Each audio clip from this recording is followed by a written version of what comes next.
Sahana Vavatu Sahano Bhunaktu Sahaviryam Karavavahe Tejasvinavadhitamastu Ma Vidvishavahe. Om Shanti Shanti Shanti.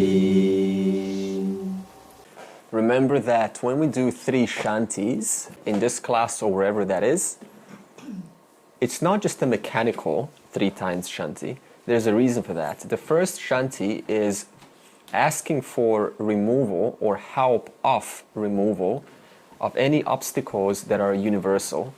So this means that suppose that there is a future event that we're not aware of yet. And when it does occur, then it's going to require all of our time to attend to it. So this means we now have to back away from spiritual works. So we're just asking, help me to get through this all the way. Let me not be stopped halfway by these universal obstacles. And the second one is we're asking for the help of removal of environmental factors. This means factors which, like family situation or friends, or someone pulls us into a very enticing offer, or we kind of get enticed by entertainment, and then we sort of kind of slowly fade away from our track. Okay, you know how it is. It slowly becomes more justifiable why this new thing in my life is it, and why I should put that away. It's always like that. And the third is to ask for a removal or help of those obstacles which are personal. For example, sickness or coughing, anything like that. It seems innocent, but then, what if it escalates so much that we find ourselves unable to attend, and then we don't hear one of the most important things that we're supposed to hear if we did attend.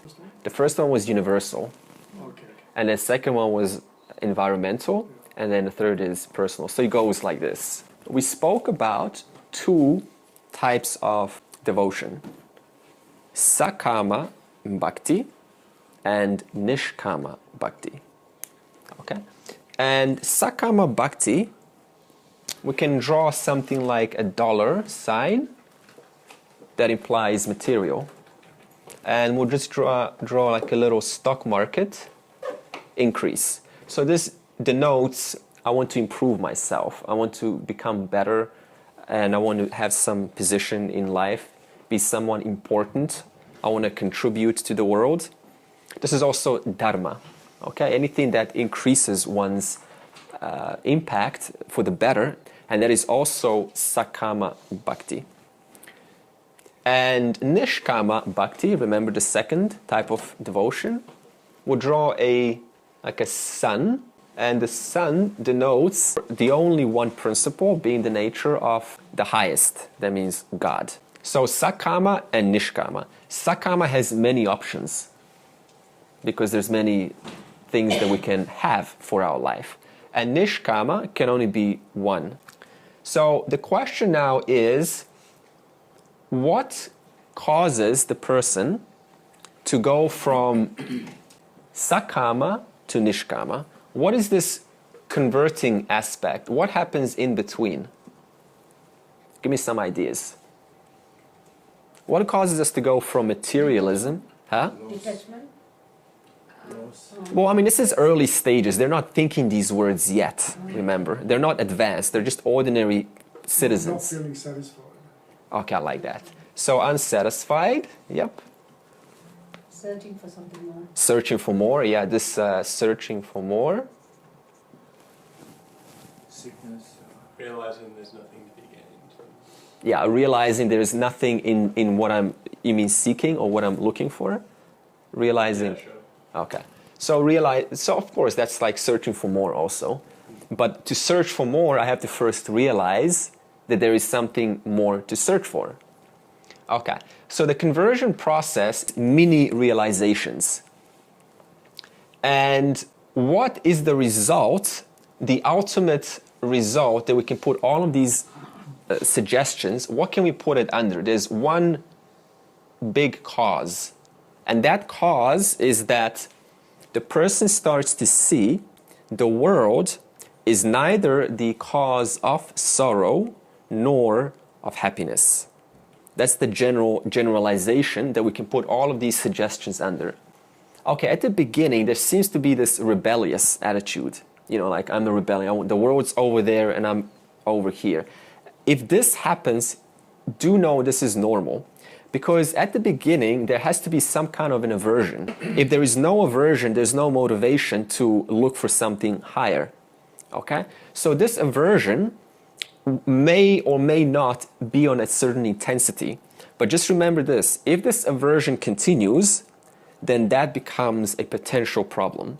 Because then we're now putting the world, categorizing it as one, and we're putting spirituality as the other. So eventually they have to merge together. Okay, so keep note of that. So I start to realize that the world is neither the cause of sorrow nor of happiness. Then what is the cause of sorrow and happiness? Okay, because to realize one thing, you have to then subtly realize another thing. Is that not true? You can't just realize one thing. It has to be supplemented by something else. What is that? I've realized the cause is not the world, but what else have I realized? That there's something else. So it has to be within me. Yeah, in me, did you say? In me, yeah. Yeah, so this me at this point, we're not talking like the self. We're saying in my mind, right? Yeah. Yeah, the attitude. So we start to see that the cause is not in the world, Africa, Australia, Russia. Okay, that's the world. But the cause is ultimately in my mind. Now, what is the foundation for this realization? Because remember, even if you do have a lot of possessions, a lot of success in life, then why is it that we can never settle down with what we have? Why can we never say, okay, this is enough. I've got enough money in bank. I have enough position. I'm a big enough celebrity. I don't have to be a bigger celebrity anymore. Why do we don't stop? Because no matter how much we increase, we always find another level to look for. So what is this cause that doesn't allow us to settle with what we have or have gotten with the hard work that we've put in? We're looking for the total satisfaction, which it's not there. Yeah, okay, so we're looking for satisfaction, which doesn't in its nature have any kind of ending. So therefore, there is no sense of stopping. I don't know where's the stopping point, because if you gain so much, there's always +1, right, on top of that. So suppose that you're of a certain profession, and you get your satisfaction from the intellectual stimulation, okay? Or someone that's in the works of psychology, they're there to counsel another individual, so they relate to their emotional. They're very strong and solid in their emotions, they try to help another person. Or that you're a sports coach that trains someone the physical. So we've got the physical, we've got the mental, and we've got the intellectual. And what are they all resting on? Who is that one that says, I know what I know? I know how to counsel you. I know how to write code. I know how to train you. What is all of this knowledge that we're speaking of resting on? That I that is making that claim. So there's an I upon which the physical presence is resting on, the mind's resting on, and the intellectual is resting on. Now we've already established that no matter how much we fill the physical, mental, intellectual from Sakama Bhakti, we always want more, implying that it is resting on a foundation which is shaky, an unresolved I foundation. In other words, this I has not been addressed. And as long as it doesn't get addressed, then no matter how much I fill this PMI, then owning to something that is prior to it, I'm still not going to find any satisfaction in this, because it is always moving. It's always shaking on a shaky foundation. The shaky I has not been resolved. For that reason, we cannot find happiness. So then what happens is the owning to the Sakama Bhakta, seeing that I can't get any of satisfaction from material world, Then they turn to nishkama bhakti. Nishkama means Ishvara. That means I start to look for Ishvara. And this is the beginning, slow beginning of what we call a jijnatsu.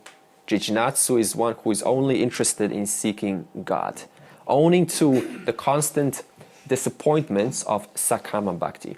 Now please understand, very important, to go from sakama to nishkama is actually a long process. It takes a long time and it is not overnight. In fact, if a child, for example, falls down and a parent says, I told you that you will fall down, the child will then repeat the same behavior. Why? Because the child's still okay. They still have strength to keep going. So only when the child falls and the strength is so discouraging, then they start to listen to that advice of the mom and dad. In the same way, that is so hard. That is why it's so hard to actually have someone stay in the environment of Vedanta, because the sakama, they're still going through sakama bhakti, and the falling is on and on and on, and then slowly there's this humbling transference to nishkama bhakti. It takes a long time. Okay, so the reason we're saying this is don't be discouraged if there is kind of like partial interest in God and still a little bit of interest in the world. This takes natural course of events, so we have to slowly exhaust that karma. Sorrow equals misunderstood I, and cheerfulness equals understood I. What does this mean? Sorrow equals misunderstood I, but no matter how much material gain I get, it is still sorrow because it is a misunderstood I. Whereas cheerfulness equals understood I, and no matter how sorrowful the world may appear, cheerfulness still continues because it is on that one who is firm. Nishta jnanam, firm knowledge. For example, we all know the snake and the rope. We know if I've understood and ascertained the nature of that rope, there's no misunderstandings there. What am I saying? Reality as it is. No chance for fear, no chance for sorrow. Suppose it's a really pretty rope. And because it is beautiful, because nature, the total Ishvara is beautiful. So therefore, if I look at that beautiful rope, representative for Ishvara, if I don't have any superimpositions over it, then what's going to happen? Cheerfulness. Can't help it. Innocent cheerfulness. Whereas if I misunderstand that rope, I don't know its nature, I don't know its essence, then what's going to happen? The mind's going to fill in the blanks with something that closely resembles the rope. In this case, a very mean and a very slithery snake. And the snake is going to induce genuine fear. Genuine, it's going to be real. And not only is the person going to react according to that fear or sorrow, but then they will then put that to the environment, influencing others also. So we can see what happens when we're resting on this unresolved I, what kind of problems it starts to create for not only for ourselves but for everyone. So it doesn't necessarily have to be a fearful projection though. I mean, that projection, that superimposition of the snake on the rope sort of implies a fearful thing. Yeah. But I think you can also get it where the superimposition can actually appear to be a cheerful thing to start off with. But then as you actually head into it, it changes to something else. Yeah, for example, if a man looks at a club and he projects a lot of cheerfulness there, then we know what's going to happen. He's going to go in an off track, right? So even if I project cheerfulness on that which doesn't deserve to have so much cheerfulness, that is as equal as projecting fear, right? Because you know what the problems are later. Then she wants to leave me, and now I experience fear. So it's just delayed. It's delayed fear. The point is, if reality is not aligned, if my vision is not aligned with reality, it's going to be sorrow one way or the other. If not immediate, it's going to happen down the road. And this nishkama bhakta is devotee, attempting to know, as a result of this recognition, only one single beautiful statement, at least I find it beautiful: know thyself.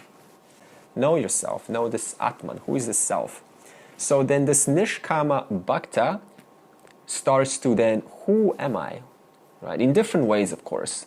And this knowing thyself is equivalent to jijnatsuhu. Jijnatsuhu means one who is only interested in looking at or knowing God. And what does this jijnatsuhu strive for? What do they look for?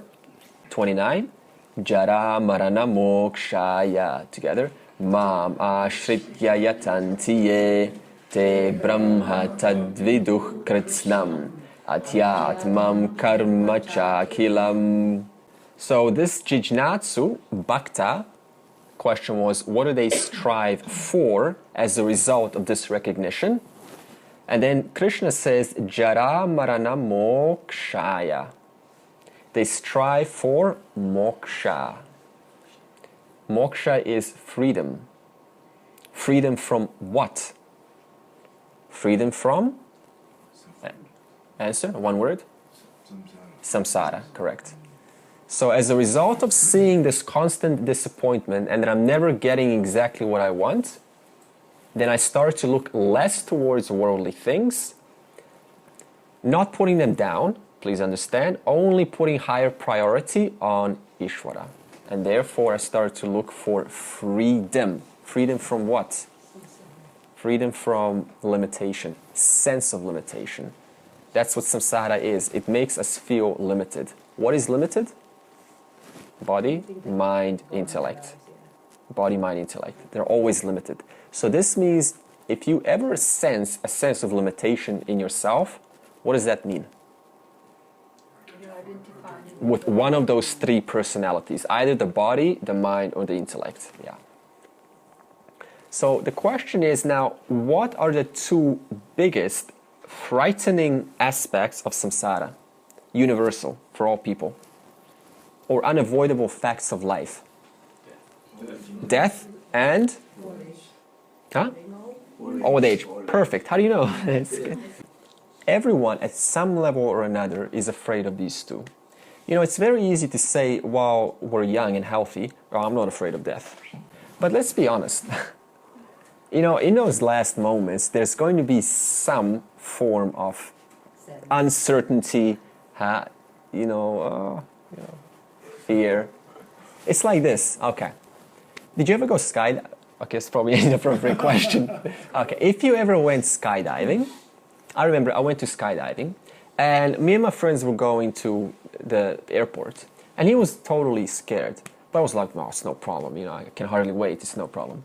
It was only when I was in the plane and when the door opened, like those few last moments, only then the reality hits you. And then we feel that fear a little bit. The good thing about it is they push it before you have any time to fear more. Okay. Or even a relationship when two partners are thinking of sort of splitting, and there's sort of talk about it, it's not a big deal, but they sort of like, maybe we should be together, it's no problem.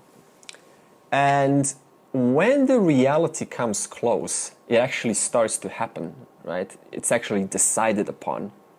That's when the fear, uncertainty kicks in. In those last few moments, old age. If we're not afraid of death, and maybe there are some who are not afraid of death, but old age is another aspect of unavoidable aspect of samsara. Talking excessively about the past. Like those World War II veterans, like 20 badges talking about my, time of being a corporal, an admiral, a general, how many people I've shot, how much I've knifed, how much I've sniped, all of this stuff. And nobody wants to listen to that. So what happens in old age? We feel rejected. So we're trying to share, our young age, because sharing young age makes us feel, young. Like, yeah, this is what I did. I've got some accomplishments. But no one wants to hear that. So then this problem of rejection comes in. So now Krishna continues, for this freedom, that is from death and old age, mam ashritya yatanti ye. So for this freedom, very few work for this immortality by taking shelter in. If you're working for immortality, who are you taking shelter in? In me, says Krishna, in Ishvara. In other words, they seek my grace. So follow the logic here. Rare few work for immortality. In other words, what are they working for? Freedom from death and old age. Because immortality is opposite of death and old age. Follow? So to seek freedom from death and old age is to seek freedom from matter. Why? Okay, what is old age and death? Decay of matter. So in other words, to say I'm seeking freedom from death and old age, I'm actually seeking freedom from matter. Because it is matter that decays, that which will be subject to death and old age. Now, to seek freedom from matter, what are you actually seeking freedom from? What do we say about matter? It decays. For something to decay, it needs what? Time. In other words, to seek freedom from matter, I'm actually seeking freedom from time. Why? Because time is responsible for the decay of matter. So what do we just establish here? Matter and time are in the one same order of reality. Because it is time that decays the matter, and matter decays because of time. Okay, what is this one order of reality that we're speaking of? Apara prakriti. So what are we actually seeking freedom from? Apara prakriti. So logic goes like this. I'm seeking freedom from death and old age because I'm actually seeking freedom from matter. Because it's matter that decays. But I'm actually seeking freedom from matter because I'm seeking freedom from time. So therefore, matter and time are in the same order of reality called apara prakriti. Therefore, to seek freedom from death and old age is to seek freedom from apara prakriti. So what do we just establish? Then our nature has to be other than that which we're seeking freedom from. It can't be therefore apara prakriti.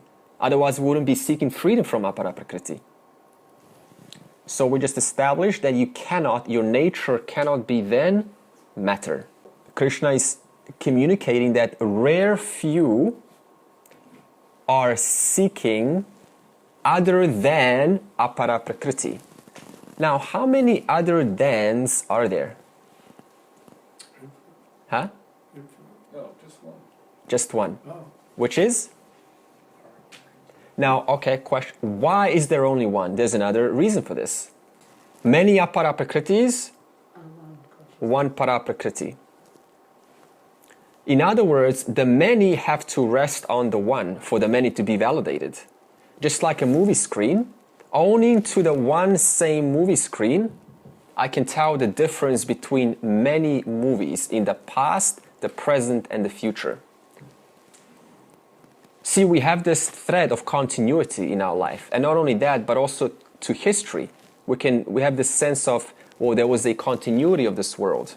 Why? Because the world, it's resting on, the world being apara prakriti, resting on this unmoving, unchanging substratum called para prakriti.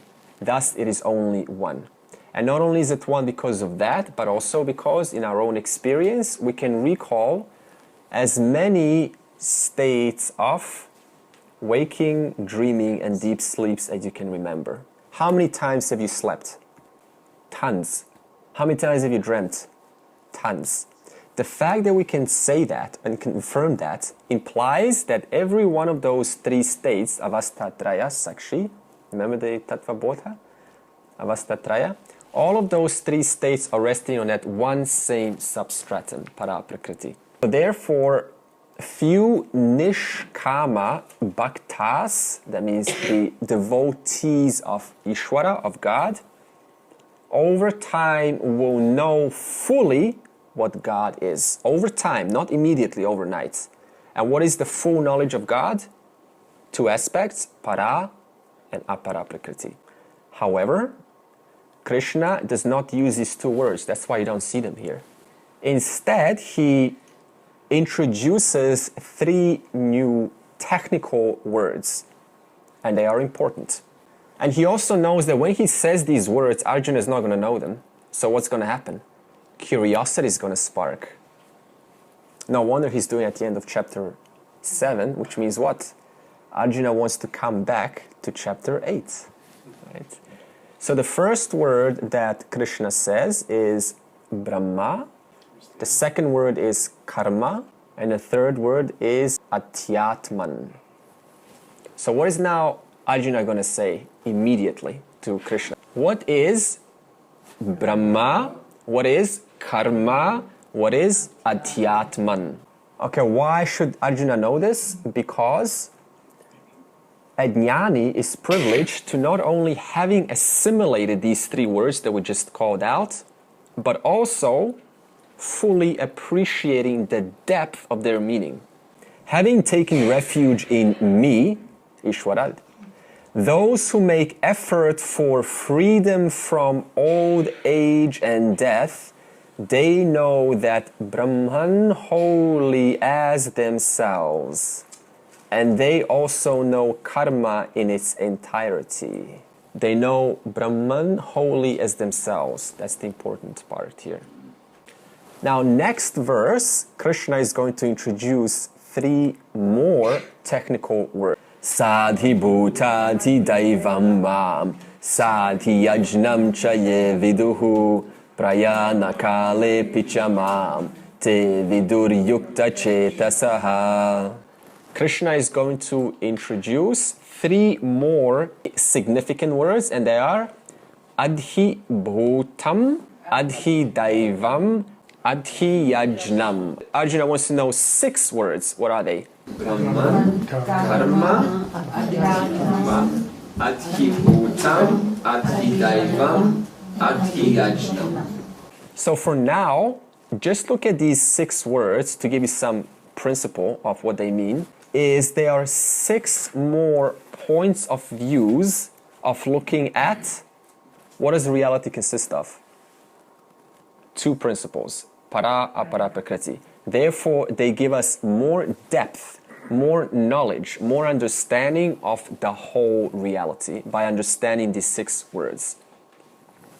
Then Krishna continues and says, prayana kale api cha mam.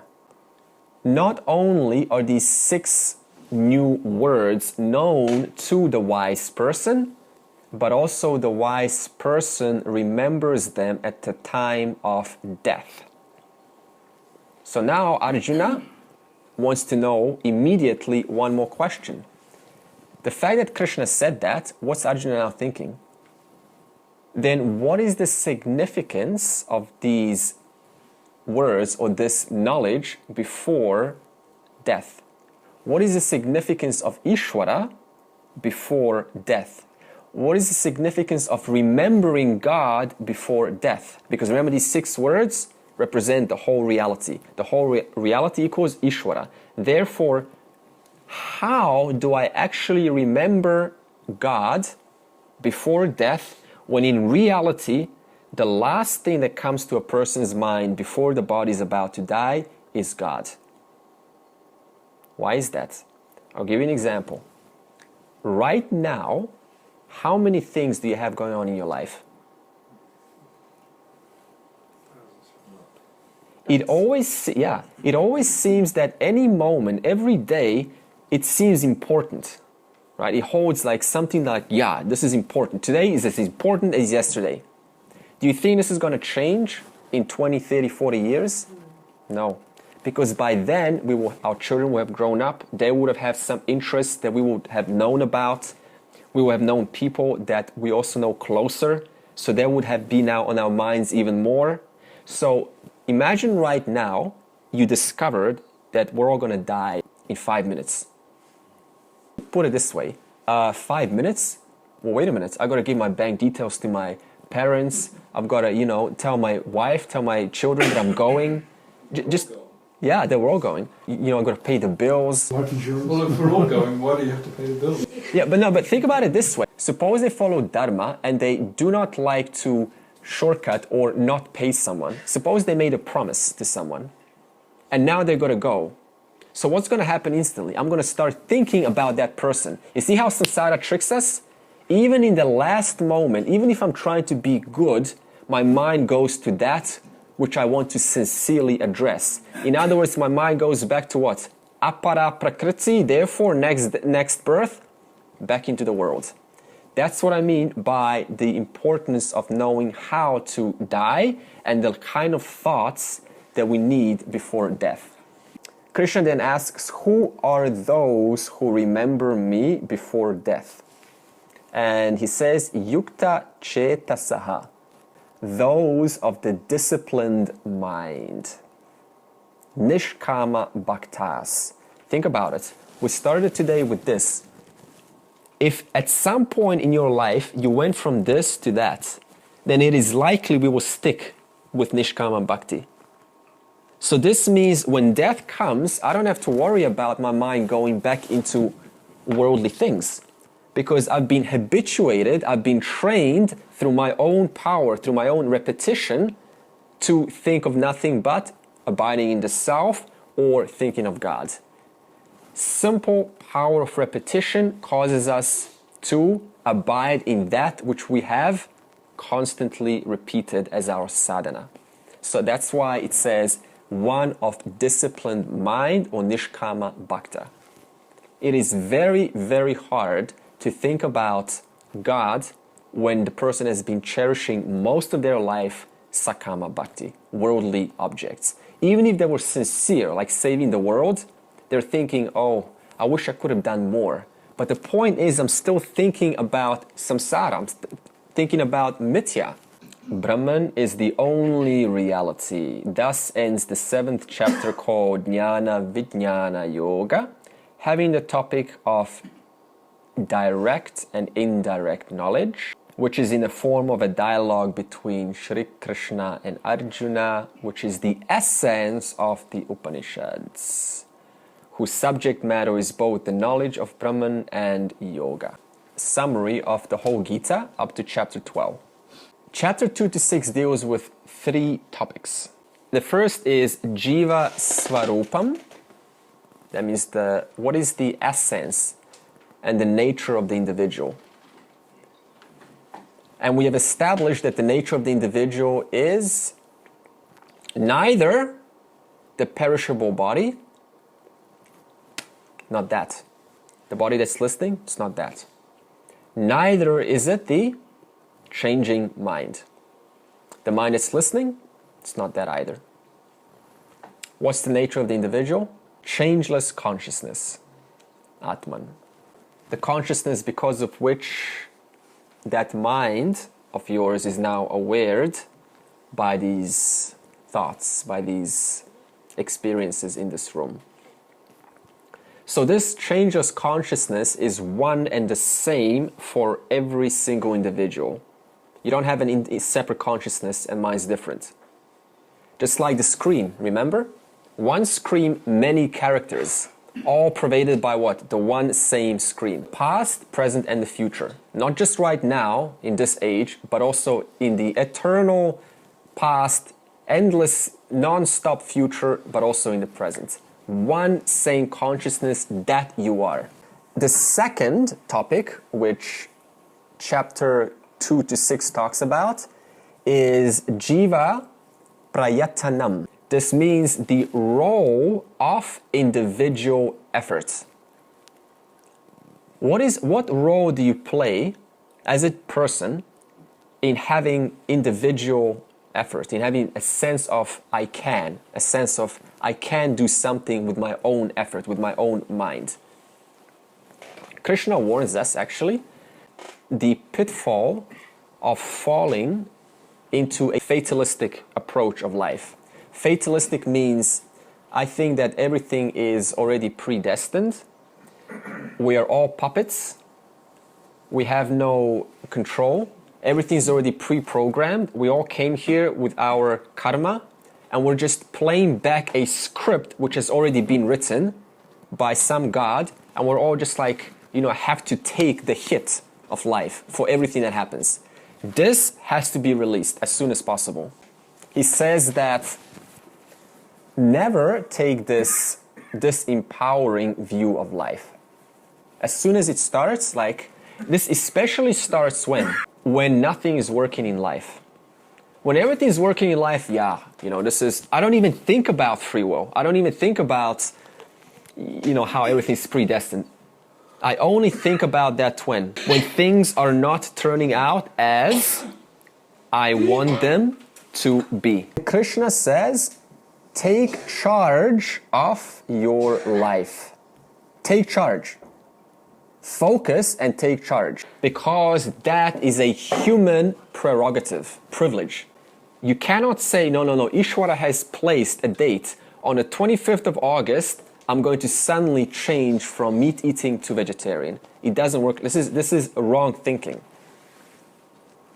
Who came to that decision? You did. How?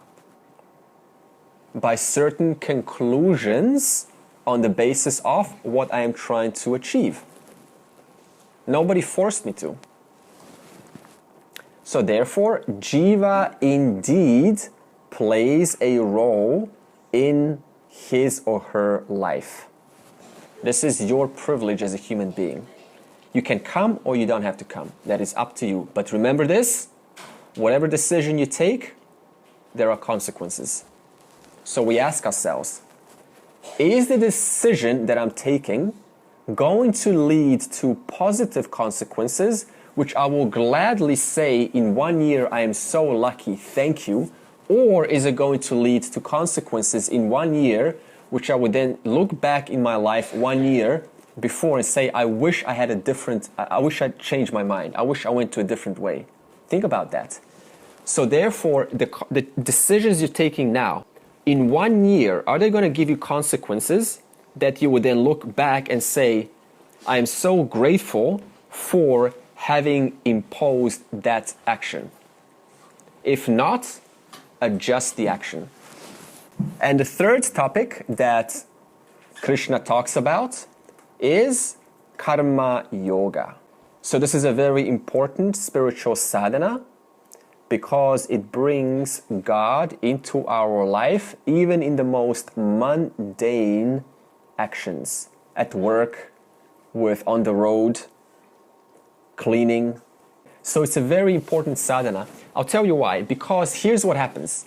Suppose we get this knowledge, and then we start to say, I am so lucky that I am exposed to this knowledge. I am getting it fast. You see what's happening? There's an individual who is claiming ownership and pride of being exposed to Vedanta. So in other words, yes, the person is right. You are lucky. But the point is, as long as I keep saying I am lucky, I am getting it, I cannot believe I found the highest knowledge. What are you doing simultaneously? You're separating yourself out of the whole, of the total. In other words, what is karma yoga? Constantly surrendering all of my actions, all of my thoughts, called prasada buddhi, onto Ishvara. Why? It exhausts this person who tries to stay alive, tries to stay independent of the whole. This is called ahamkara. This ahamkara has to completely dissolve, so there is no sense of, I am lucky, I am doing this. I'm so glad to be here. That has to go. Because why? Whole means we're all individuals, all of the one same whole, which Ishvara is working through. So who is there to take ownership when there is only one? Next, chapter 7 to 12, Krishna talks about Ishvara Swarupam, the nature of God. Krishna also talks about Ishvara Anugraha. Anugraha means what role does Ishvara's laws and orders play when you follow the scriptures? I'll say that again.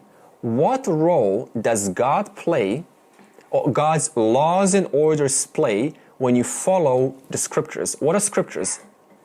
Injunctions, principles of the whole, of Ishvara. So now the question is, what is the consequence of following the Shastra?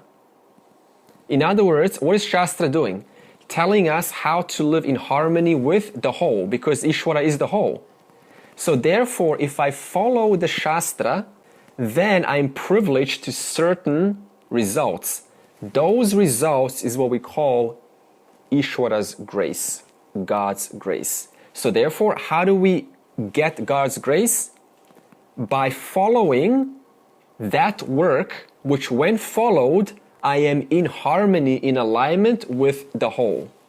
That result, that enjoyment which the individual gains as a result of following the Shastra, living with the whole, we call that God's grace. In other words, receiving God's grace. How?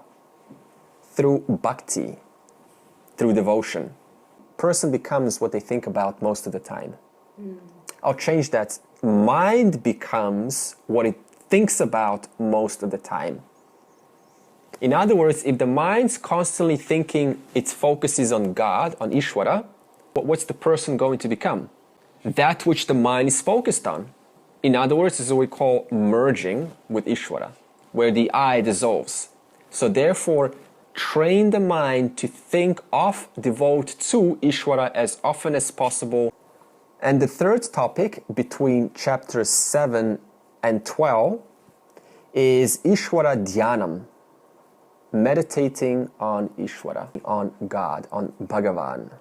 Now we begin chapter 7, the whole chapter summary. So right from the first verse, Krishna says, I am going to give you both knowledge and the nature of Ishvara. And we call this Ishvara Swarupam Jnanam. That means the knowledge of the nature of Ishvara. And he divides knowledge into two categories. Jnanam. What is Jnanam? Jnanam equals indirect knowledge. What's the Sanskrit word for this? Paroksha Jnanam. Jnanam equals Saguna Ishvaraha. Knowledge of God as form. Jnanam equals intellectual knowledge. I've heard this. I now know. It's still intellectual. Paroksha Jnanam. That means it's indirect knowledge. What does indirect mean? Simple.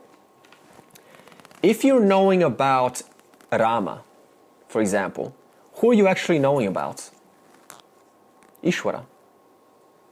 So in other words, Rama serves as a middleman to know about Ishvara, the formless. But I can only focus on Rama because my mind is gross. Therefore, I can only relate to the gross. Therefore, I need Jnanam first. You cannot go to Vijnana, direct knowledge. You first need to relate to something that we can see, that we can hear. That's why we have these symbolisms in different religions. So therefore, we first start with Jnanam. Again, summary. Jnanam equals Saguna Ishvaraha equals indirect knowledge equals Paroksha Jnanam equals knowledge of God as form. Next category, Vijnanam. Vijnanam equals direct knowledge. Sanskrit word, Aparoksha Jnanam. Nirguna Ishvaraha. That means God without attributes, without characteristics, formless. equals directly assimilated knowledge. I've embodied it. It's as close to me as your own body, if even closer. You've integrated it. So jnanam equals paroksha, vijnanam equals aparoksha. Jnanam equals saguna, that means God with triguna, ha. Vijnanam equals nirguna ishwaraha, that means Ishwara without guna. And he says, Arjuna, or if you're female, we'll say Draupadi, or Subhadra, second wife, right? I will give you knowledge of both, says Krishna. Next, Krishna glorifies this knowledge. In other words, he says, do not take this knowledge for granted. Because even to come and to be interested in the highest knowledge that's meant to take one out of samsara, that takes lifetimes. Therefore, don't take this as a joke. Take this seriously. It literally takes lifetimes of entanglements, of trying this, trying that, different schools, to come to that knowledge which finally frees us completely. So therefore, don't look at this as a side hobby. Embrace it fully in your life. If I said this now and the person who's listening now gets proud and says, wow, I'm so lucky to be here. See that problem? So if you felt like that while I was saying this, what do we do? What's the solution? Thank you, Lord. Do not own the results. Verse 4 to 12, the main topic is Ishvara Svarupam. That means the nature of God. Question, what is God? 100% correct. Okay? The reason I failed all is because we can all start generalizing every single question and then we can easily get away with it. But it doesn't work like that, even. We need to be specific in the context of the chapter, not something we've heard like 2 months ago. Always be specific with the chapter. So God is one principle consisting of two aspects, para and apara prakriti, the lower nature and the higher nature. In pure English, spirit and matter. And when I say spirit, I'm not talking about form spirits, like I see spirits. I'm not talking about that. I'm talking about matterless consciousness, that kind of spirit. So yes, we do use the word spirit in Vedanta, but when I say spirit, what am I talking about? Para prakriti. Okay, well, while we're on the topic of spirit and matter, what commonalities does both spirit and matter share? Both para and apara share. There's a commonality. They are both beginningless, anadi. In other words, consciousness was never created, but also matter was never created. In fact, you've already heard in science the law of conservation of energy. Nothing in the universe ever gets either created nor destroyed. Therefore, they are both as they are. There's no more matter than there already is. There's no less consciousness or more consciousness than there already is. So yes, we keep saying that matter is changing, but there is equal amount of matter in the past, present, and the future. In Sanskrit, both are anadi, chetana tattvam, anadi, and beginningless, chetana consciousness principle, and anadi, achetana tattvam, beginningless inert principle, which is what? Matter. So anadi, chetana tattvam, anadi, achetana tattvam. What is another word for anadi, chetana tattvam? Para prakriti. Remember, chetana tattva means consciousness principle. What is consciousness principle? Para prakriti. What is another word for para prakriti? Nirguna ishwaraha. Consciousness has no properties. Nimitta karanam. What is nimitta karanam? We talked about this a few sessions ago. intelligent cause, the efficient cause of the universe. Next, Anadi Achetana Tattvam equals that which is inert, Apara Prakriti equals Saguna equals, starts with M, Maya equals Upadana Karanam. What is Upadana Karanam? The material cause that describes Maya, that describes Apara Prakriti. Is it valid to say, when did God come? Hey, when did God come? What is your reply? God was always there. Yeah. God never came, no God. Is that a correct understanding if I ask you that question? Yeah. When did God come? He didn't come. He always is. In the past, present, and future, and also out of time. So therefore, to ask, when did he come, that's a false thinking. That's an incorrect understanding of Ishvara. Okay, next. How does Krishna not present God?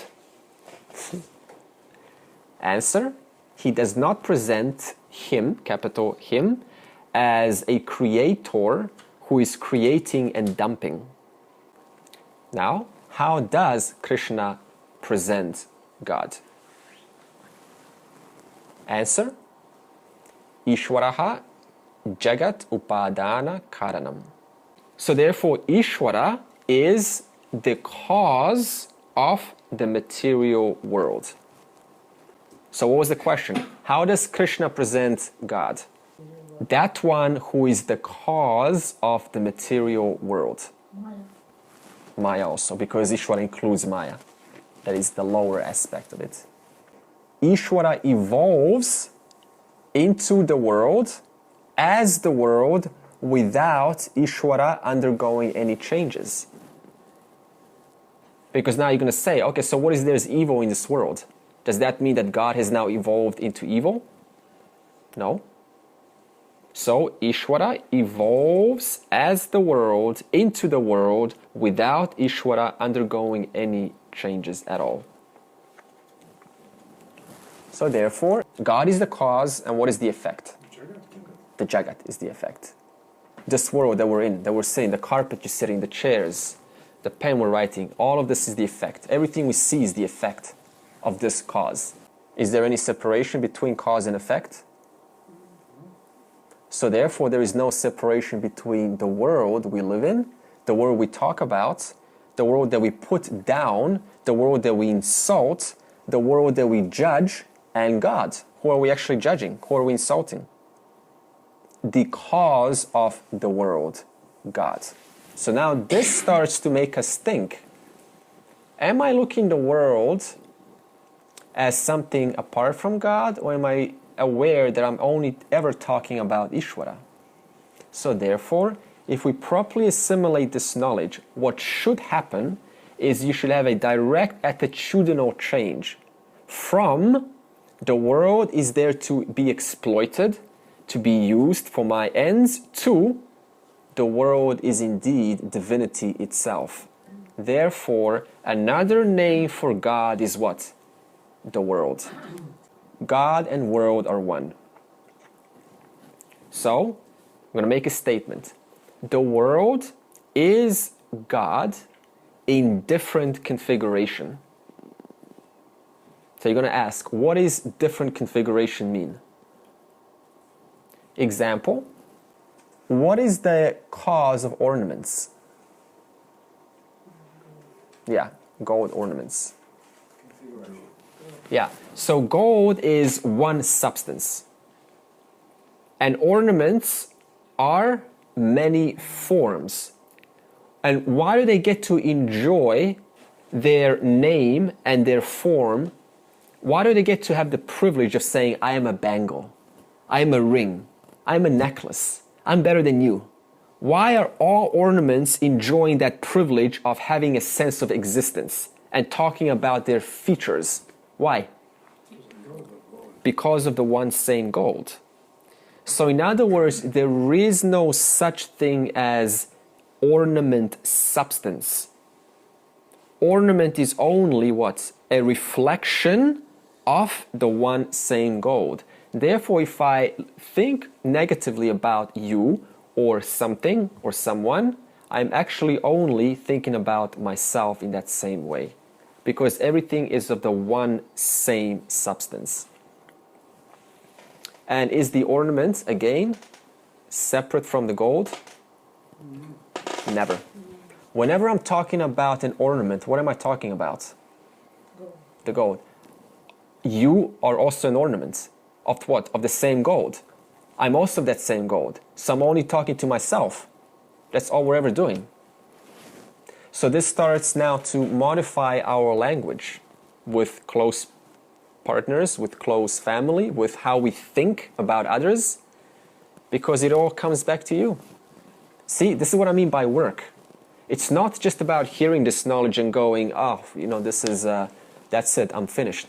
No, this is work, because we're conditioned to think how? We're conditioned to put things down. So therefore, many ornaments in different configurations of what? Of the one same gold. This is called avastha bhedaha. You've heard the avastha means mode, configuration. That means different mode, different configuration. For example, ice, water, vapor. They're what? Avastha bhedaha. They're different configurations of the what? One same H2O. Therefore, the world is what? Avastha bhedaha. Are you as a person separate from the world? No. There is only one substance here. You. Self. The conclusion is, do not look down on the world. Or at least, okay, let's be fair about it. This is not going to happen overnight. So we need to be very awareful. At least one less negative comment from now on. Or at least if it does come out, as it probably will, let's be realistic, then make a promise to yourself to immediately replace it with a polar opposite. See something positive about it. That is your duty to be in this tradition, not just to listen to this. Thus, the world is Vishvarupa Avatara. Avatara means incarnation. Vishvarupa, many forms. So that's what the world is. Tree is one Vishvarupa, Eka Vishvarupa Avatara. Of what? Of the one same substance, Ishvara, God, yourself. In other words, if this is well ascertained, then I start to see the one substance, the one truth, the one absolute in many, many forms, in all forms. Especially those ugly ones that we don't like, because those are the hard ones. Next topic, important understanding. We said that if the world is of God, what is Ishvara? Two aspects, para and apara. So if the world is an effect of the cause, and the cause is what? Para and apara, then the world is also para and apara prakriti. Now, next question. If the world that we're living is right now both consciousness and matter, and they're so intertwined, how then do we discriminate one from the other? If they are constantly making love, like Shiva, Shakti, Krishna, Radha, how do I even see? How do I even identify the difference? Because why? To understand the difference between the two means moksha. That's what a jnani is. One who sees. Not separate, but just sees both simultaneously.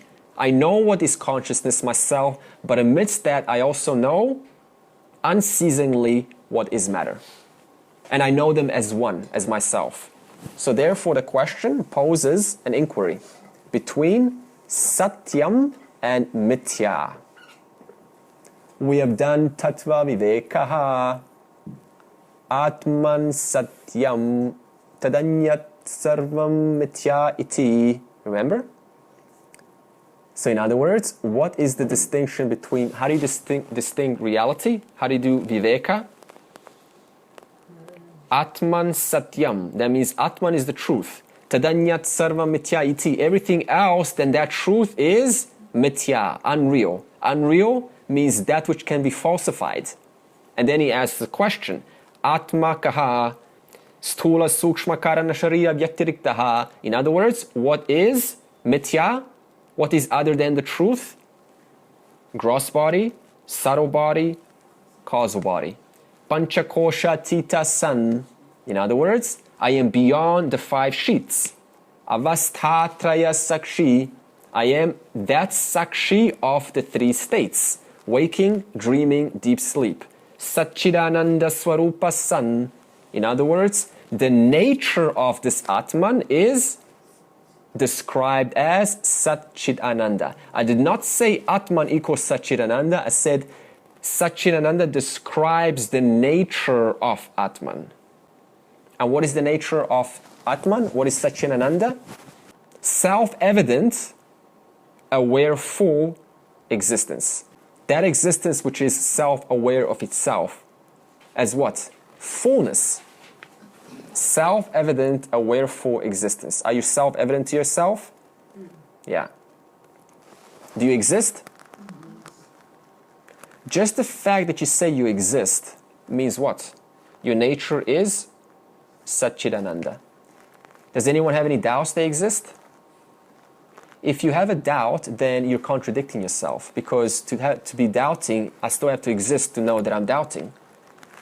So therefore, you are already the truth. This is what we say in Vedanta. From the day you come in, we say you are already, quote, enlightened. We just don't know what enlightenment is, so we try to chase awareness. You're already aware right now, listening to me. So there's nothing to chase. This is literally the highest truth there is, your awareness. That's it. Consciousness. So, what was the original question? How do you discern between para and apara prakriti? We did the tattva bodha method. Now, we do the Bhagavad Gita method. How do I know what is apara prakriti? Whatever I can experience is apara prakriti, matter. Simple. Any doubts about that? Are you experiencing this class right now? Yeah. Apara prakriti. Are you experiencing the coughs? Yeah, apara prakriti. Are you experiencing thoughts having to go home early? Apara prakriti. Experiencing thoughts of fearing death? Apara prakriti. Are you aware, full of the thought of whether I'm really getting this? Apara prakriti. Are you having a thought of, oh, I'm so liberated? Apara prakriti. Thought of, I'm really smart? Apara prakriti. Thought of, I don't know anything? I don't belong here? Apara prakriti. Thought of, I should be elsewhere? Apara prakriti. Whatever is experienced at any moment in the past, present, and future by anyone in any environment at any time whatsoever, apara prakriti. So therefore, whatever remains is thus para prakriti, consciousness. You say now, well, what about the mind? Is that also apara prakriti? Is that also matter? Because the mind you can't see. It's subtle matter. But we can prove that both mind and is the same order of reality as gross matter. Very easy. A psychiatrist gives you a pill to accentuate your state of mind. So the pill is what? Physical gross matter. Right? But it affects what? The subtle mind. Therefore, by the fact that gross matter can affect the subtle mind means what? They are both in the one same order of reality called matter, apara prakriti. One is gross, one is subtle, but they're still matter. We're done apara prakriti now. Is everyone clear? Now, question. Where do you find para prakriti? No, you don't. You don't find it. Just is. Just is. Okay. What's the logical fallacy if I try to find para prakriti? It's somewhere else. Yeah. Other than me. Yeah. So in other words, if I'm chasing truth, if I'm chasing moksha, if I'm chasing liberation, if I'm chasing freedom, what am I saying? I'm trying to objectify consciousness. So therefore, what is para prakriti? The very subject, the very searcher, the I who is searching for that. So what happens in meditation often? This subject tries to go elsewhere and search for something out there. But what is para prakriti? the very meditator, the one who is knowing, has knowledge of the experience of trying to search. And that one is always available to him or herself. That's why we constantly, all day long, go, I had the greatest experience. That means what? You were still there. Oh, I didn't have such a great experience. That means what? You were still there. Oh, I don't know if I want to live. That means what? You're still there in that thought. I want to live. I can't wait till I live even more. That means what? You're still there. So the existence of self never leaves, but the thoughts, the nature of thoughts, matter, which is constantly decaying, is constantly transient from one state to another. So therefore, what is the unreal? What is that which is falsified? Answer, that which is falsified. What does this mean? It's there until it's no longer there. Jumper, I want to sell you this shirt. Very nice shirt. Very good quality. What happens when I turn this into a curtain? It loses its value. Why do we want to buy a shirt or whatever it is? Because it has a certain form and it means something to my what? To my raga dvesha. The moment I modify that form, then instantly, even though it's still the same substance, it loses its form. Therefore, I falsified mithya, that which I was attracted to. That means apara prakriti. Think about shopping. Nice table, shiny. We all want to buy it, right? Because we can imagine it in our room. Now, what happens when we look to the left or to the right and we see the same table, but it's like rusty and it smells? What do we do? We look at the table that is what? Shiny and fragrance, but they're both of the same substance. This is what we call mithya. Remember, that shiny table at some point will be the rusty table, but we get tricked like this. So therefore, inquire before being fascinated into objects, because we're only inquiring into falsehood. Thus, the observer principle, the sakshi, is para prakriti. Another name for para prakriti, please take note, jivatma. Why did I say jivatma? Because the nature of the jiva is atman.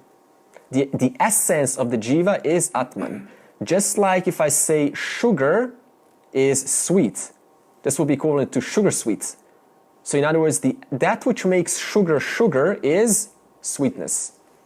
In the same way, jivatma, the essence of this jiva is the self, atman. Another name, atman. So therefore, paraprakriti equals atman equals jivatman. Another name, reflected awareness. So whenever we say atman or the self, we're talking about the reflection of the original consciousness. What do I mean by this? Reflected awareness. Here's the sun and here's the moon. The moon is called your mind. So whatever contents are in this mind, when the sun, original consciousness, reflects, what is it going to reflect back? The contents of the mind. So therefore, if this mind is polluted, if it's thinking dirty thoughts, if it's not trained to think holistically, then what's going to get reflected back? Those thoughts which represent the condition of the mind. So now you can start to see the importance of sadhana. What's the point of sadhana? Karma yoga, bhakti yoga. In order to purify the mind like Martin's pure bucket of water, so that when the one same sun, that is Brahman, shines on the mind, what is it reflecting back? Purity. Ramana Maharishi's glory is not in liberation. Liberation is the same for all. We're all already liberated. What is Ramana Maharishi's glory? Why is he so beautiful when you look at his picture? Is it because he's enlightened? No. You can have a fool who is enlightened, or a person that is not very pleasing to be around. What is Rama's glory? Okay, what does enlightenment mean? Knowledge of the self. Okay, personal. I've ascertained what?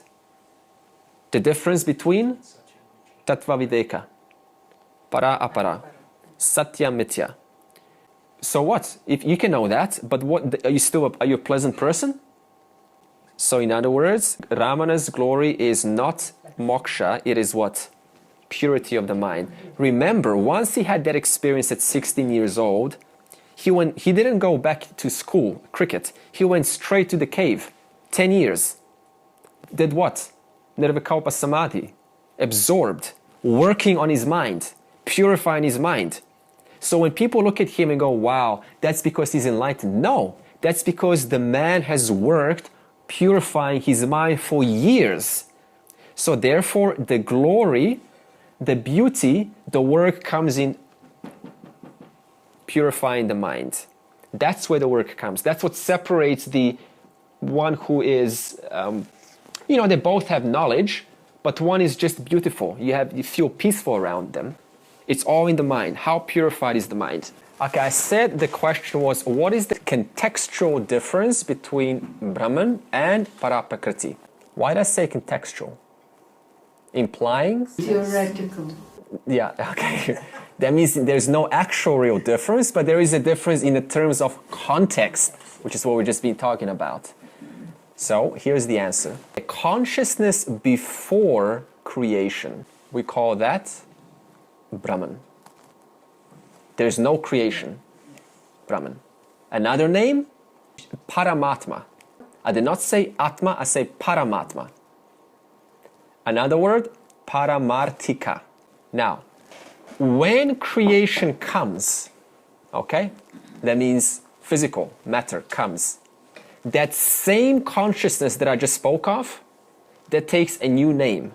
The consciousness doesn't change, but it takes a new name from the aspect of creation. We call that consciousness Paraprakriti. Another name, Atman, equals Jivatma. But I thought Jivatman was the name of human. The self of the Jiva. Jiva. Yeah. Jiva was Jivatman. Yeah. But that's not Jiva is individual. Paraprakriti then. The Jiv Atma Paraprakriti? Jivatma is Atman. Jivatma is Paraprakriti. Yeah, you're right. It is. Yeah. Jivatma, if you're in the context of the truth of that Jiva, then it equals to Paraprakriti. Because you can also use Jivatma for the other side. That is the truth of the Jiva is Atman, but it's ignorance of that.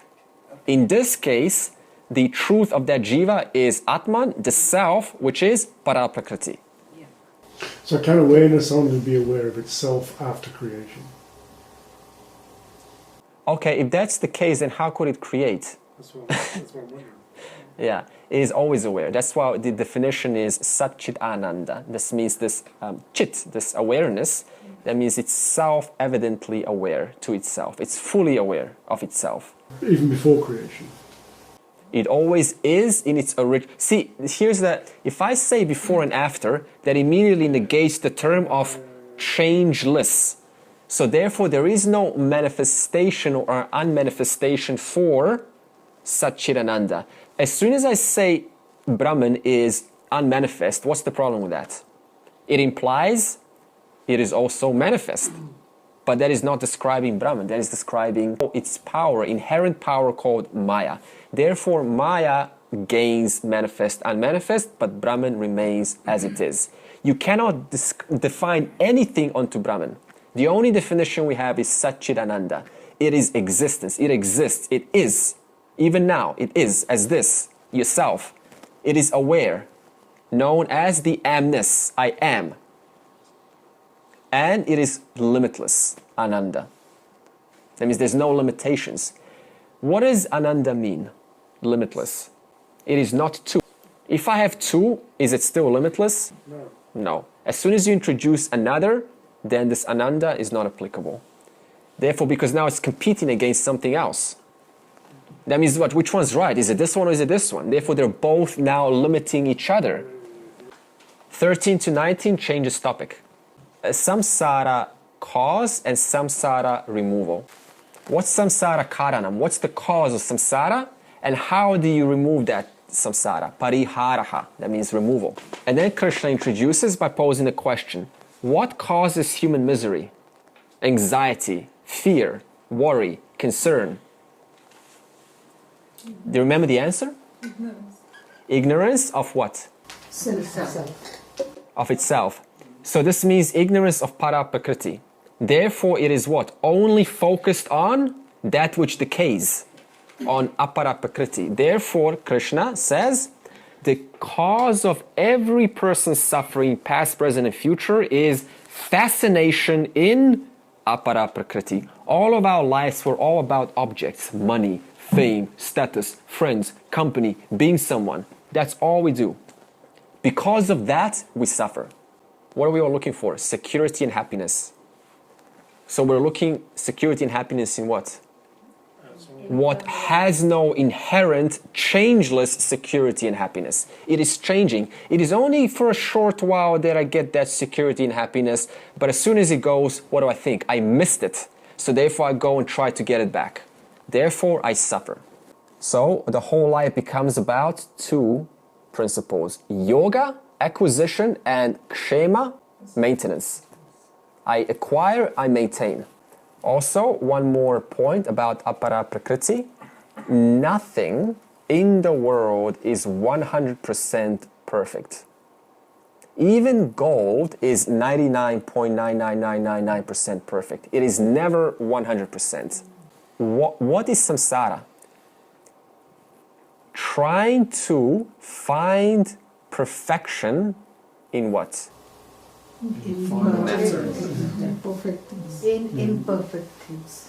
Isn't it true that that's all technology is? Trying to perfect, bigger, better, faster.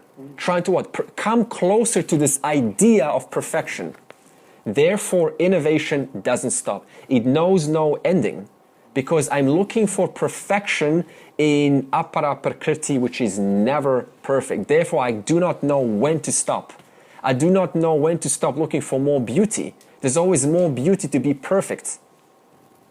The whole beauty industry is based on this. I want to be perfect. That's never going to happen. And that brings a lot of pain. So then, if there is no perfection, which most of us identify with, we want to be perfect. I want to be the all-knowing, the omniscient, the all-powerful. I want to reach that state of what? Ishvara. But you cannot do that in apara prakriti. In other words, there is only one principle that is perfect. Which one's that? Yeah, remember specifics, please. If I said apara, you have to use the opposite. You can't just go Brahman now. Okay, so therefore, why is it the perfect? What's the definition of para prakriti? It's changeless. It's permanent. Yeah, it's full and therefore it's permanently full. So it's never less. So therefore, Changeless. it's changeless. Good. So in other words, it doesn't change its full presence, its full isness. It always remains as it always is in the past, present, and future. Thus, I never get less. It always is full. What's the definition of para? What's the nature? Satchidananda. It is limitless. Therefore, the only place where I can truly find perfection is what? Re-identifying with para prakriti, consciousness, yourself. And then Krishna continues and he says, thus look for attachment. Yes, I said the word attachment. Look for dependence and look for security by discovering para prakriti. Why did I say attachment? What's the nature of the mind? I want to cling on to something. You cannot not be attached to it. You will always attach to something. So therefore, learn to be attached. Learn to depend on that which is changeless, full. Yeah, re-identify your mind on that which is full, which is never incomplete, which is always perfect. Although, despite that, look for, which we're all good at already, fun, entertainment, where? In para or apara? Can you find entertainment in the worldly aspect, in the para? What would that look like? Oh, I'm aware. Jeez, I exist. Huh? What are we doing in the world? We're trying to do everything other than to exist. Because it's obvious you exist. So no one has to tell you, hey, you exist. Did you know that you exist? Did your mother ever tell you you exist? Why? Because it's so obvious that I exist. And because it's so obvious, I miss it. And therefore, then I end up chasing it for the rest of my life as some other object. So therefore, find your security, entertainment, your hobbies in apara prakriti gladly. But never depend, never attach to apara prakriti. Instead, do that in the aspect of para prakriti.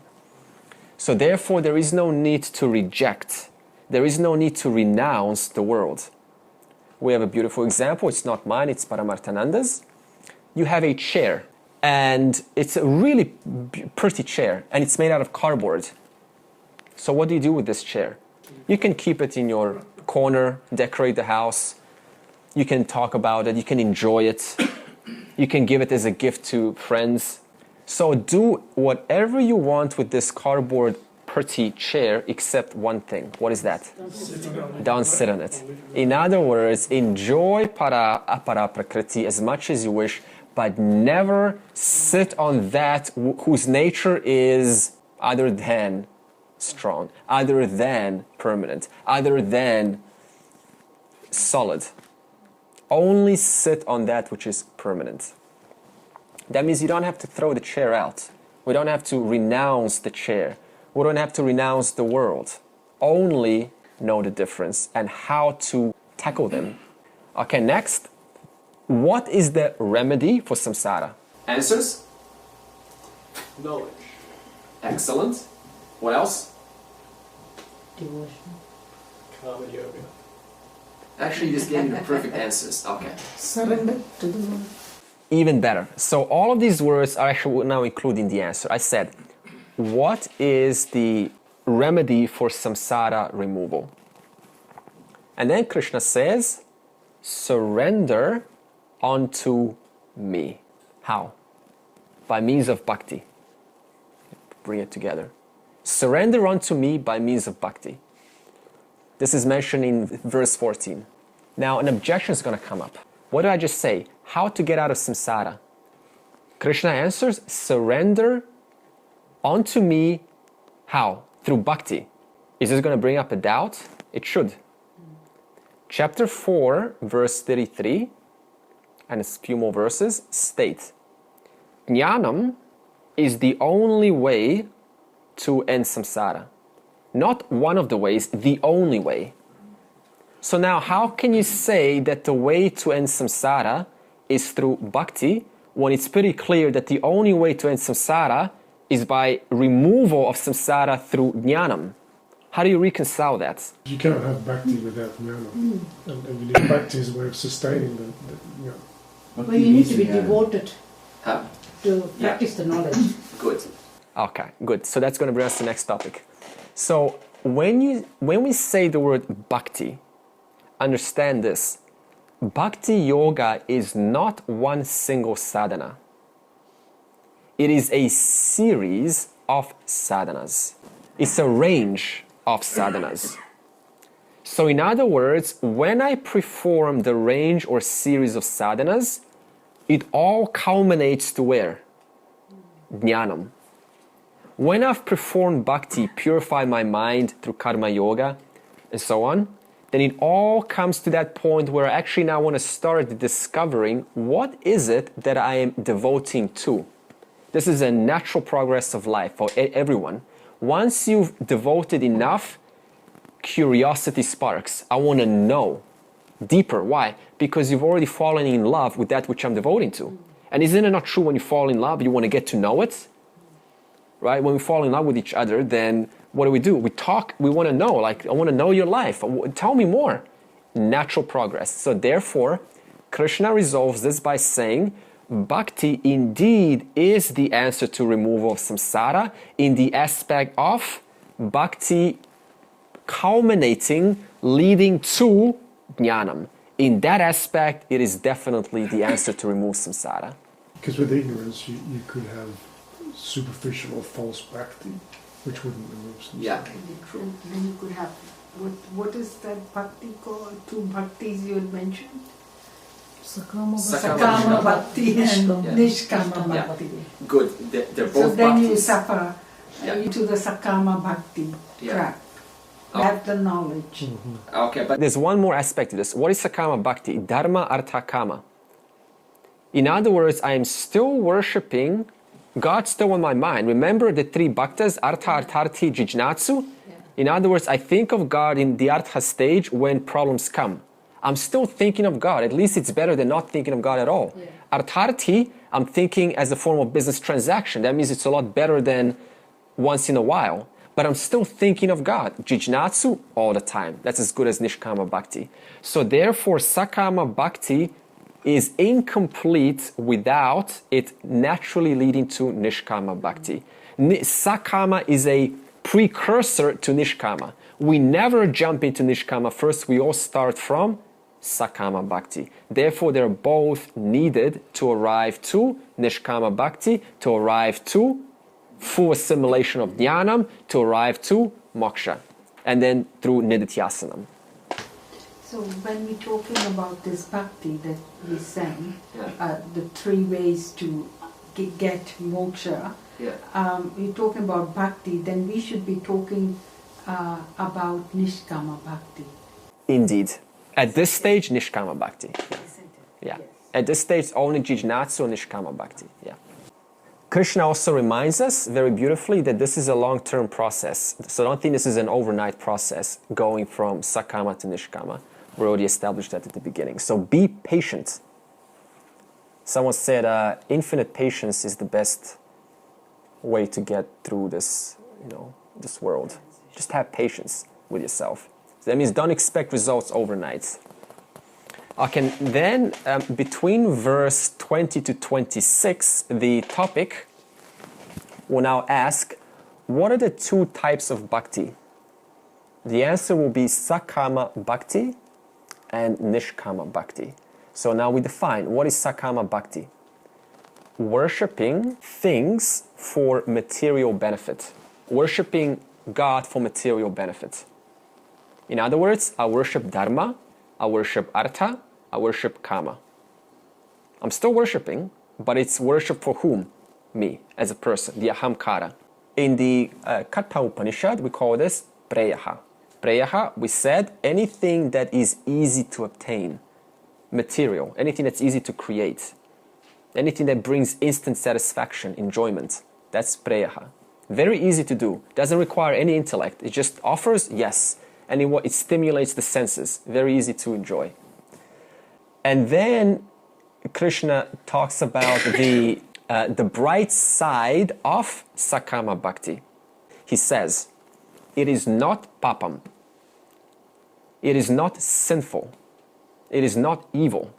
So therefore, don't feel discouraged or guilty if the person is a Sakama Bhakta.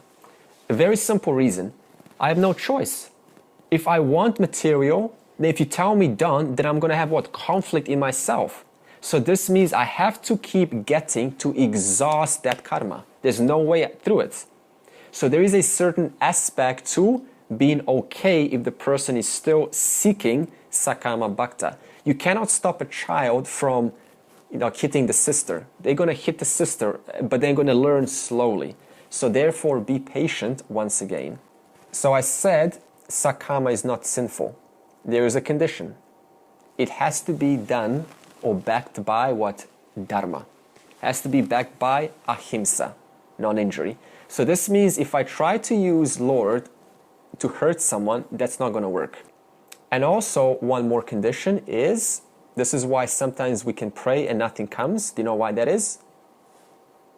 Ever notice that? We can pray, but for a long time nothing comes. Very simple. If there is a hungry man who wants food and someone gives him food, suppose he has a stomach ache, digestion problems, can he accept that food despite it being given? No. So therefore, if there is an obstacle in our life, owning to that obstacle, the result will not come to fruition. It will not come. And then we would go and blame Ishvara. I'm not being listened to. In other words, where's the obstacle? Mind. How do you clear that mind? Sadhana. Bhakti yoga, karma yoga. Therefore, the more I purify the mind, the quicker I see results coming. Whether it's in the sakama category or nishkama category. That's the importance of sadhana. Now, dark side of sakama bhakti. We said that you cannot hold on to permanently anything in this world. It's like soap, it slips out eventually. In other words, it leaves a mind in a constant state of disappointment, discouragement, and dissatisfaction. We have a nice example from Swami Dayananda. He uses the Coke example. Imagine drinking a tasty drink with a straw. Now, when we begin drinking, do we enjoy it? Yeah, of course, because it's fresh, it's full in its quantity. But what happens the more you start drinking? The level starts coming down. So the more I consume experience, the more I enjoy the drink, the more I worry, the more there is fear of what? Loss. In other words, even while I'm supposed to enjoy my drink, simultaneously, parallel, there is fear of it expiring, of it coming out, of it disappearing. So this alone is what makes us not ever fully accept what we have. I can't accept you. There's always something more I want to change about you. The more I enjoy you, the more I fear of you going out of my life.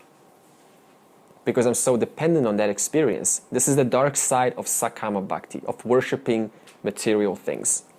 Verse 27 to 30, we now spoke about sakama bhakti. Next one, nishkama bhakti. Krishna says, nishkama bhakti is when all devotees' actions, literally all of those actions, breathing, thinking, emoting, everything is for the ultimate highest end, being none other than freedom, moksha. That is it. The only thing nishkama bhakti cares about is freedom, liberation. That's it. In other words, this nishkama bhakti is interested in what? Discovering para-prakriti. Clear identity between para and apara. And he or she, more importantly, does not reject money, does not reject the world, except to see it as means to an end. Even money can be a means to an end. How? If there is money in life, then there is no anxiety. Of what? Inquiring. That means when I meditate, I'm not going to be meditating on how I should, work more because I can't support myself. I'm going to have a mind free of anxiety meditation. Therefore, even money itself, for a nishkama bhakta, is a means to the ultimate end, moksha. So what else is a nishkama bhakta interested in? Coming out of this time aspect, because it's time that causes birth and death. See, that which is out of time, by its nature, has no beginning and end. So therefore, nishkama bhakta is interested in what? Going out of this time, this limited space-time principle. And as a result of doing so, through their consistent hard work, what do they eventually discover? Lord in its full knowledge, which is para and apara prakriti. That means that is clear through time for a nishkama bhakta. In other words, they totally comprehend, ascertain, apprehend the nature of Ishvara, total Ishvara jnanam. And then finally, Arjuna poses a question, wants to know 7 things from verse 29 and 30, which are, what is Brahman? What is karma? What is Adhyātman? What is Adhibhuta? What is Adhidaivam? What is Adhyajnam? And how to remember God before death. And what is the significance of doing so in those final moments.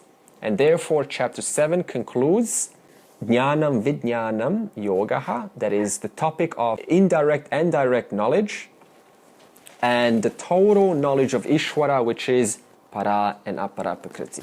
Om Purnamadav Purnamidam Purnat Purnamudachyate Purnasya Purnamadaya Purnameva Vashishyate.